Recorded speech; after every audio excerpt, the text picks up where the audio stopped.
Yeah, welcome to my amendments classes and welcome to YouTube classes as well. Ronak Agarwal CA tax classes. So we are continuing the amendment series with respect to Finance Act 2019, and today we'll speak about an amendment happened in section 9. What is section 9? Section 9 speaks about income deemed to accrue or arise in India. Both those incomes are deemed called as Indian incomes, and the recipient has to pay the tax irrespective of their residential status. Before we had only 7 clauses, 9 subsection 1 clause 7, it was in the Bail Act. They have introduced one more clause, clause 8, newly added. This is newly added by the Bail Act. That is section 9 subsection 1 clause 8, which speaks about deemed accrual of gift made to a person outside India. Before, gift section is covered under section 56 subsection 2 clause 10 of Income Tax Act. If I make a gift to any person more than 50,000, then the recipient it is taxable.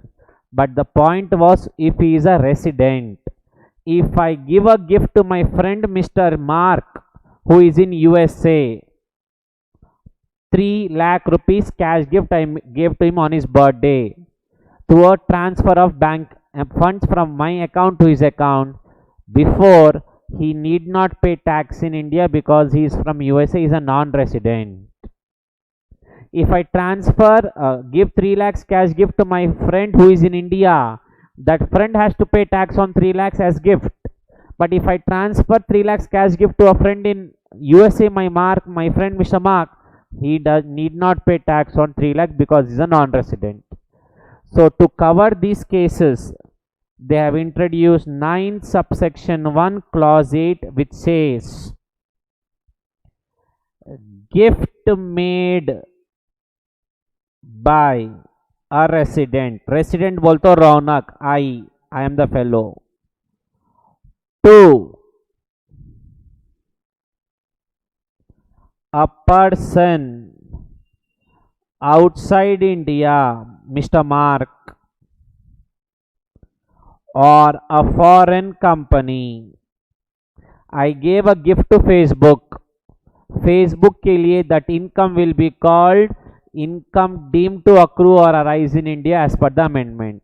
I gave 3 lakhs to my friend Mr. Mark in USA. As per the amendment, the 3 lakhs will be called deemed to accrue or arise in India for Mr. Mark, and Mr. Mark has to pay tax in India on the gift amount. Foreign income shall be deemed to accrue or arise in India.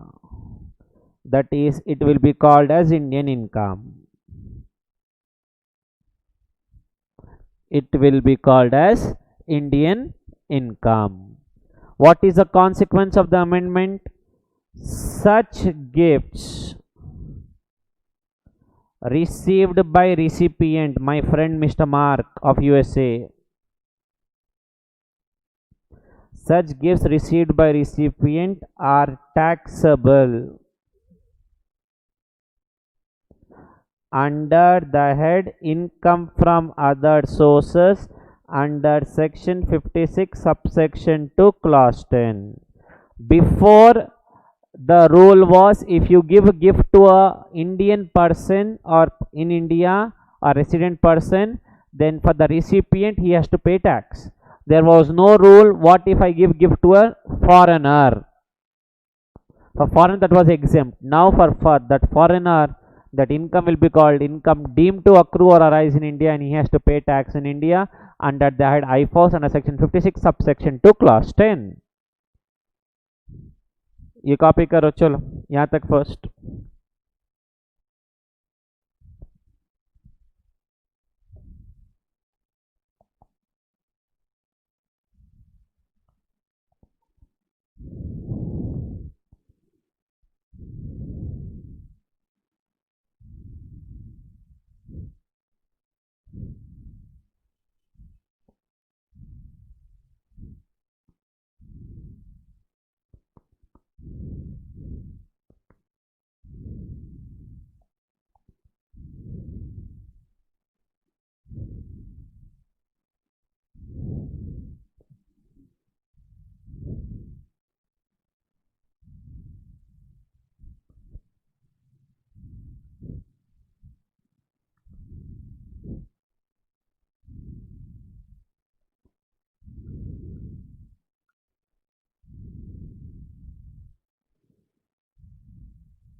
Now listen, more 2 points. What is the intention of this section? To tax gifts made to a person outside India. Features. Exception to 56 to 10 apply. बोले तो I gave gift to Mr. Mark on his marriage. There are 10 cases in 56 to 10 which says gifts are not taxable on occasion of marriage received from relative, charitable trust and so on. If I give to him a gift on marriage, it is exempt. That will still apply. If I give gift to Mr. Mark and Mr. Mark is my relative, for him it is exempt. Those exemptions what we already have under 56 to 10, those cases which says gifts are not taxable are still applicable to this section also. Okay? Please make a note of it properly.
Yeah, so this completes the one more amendment in Finance Act 2019.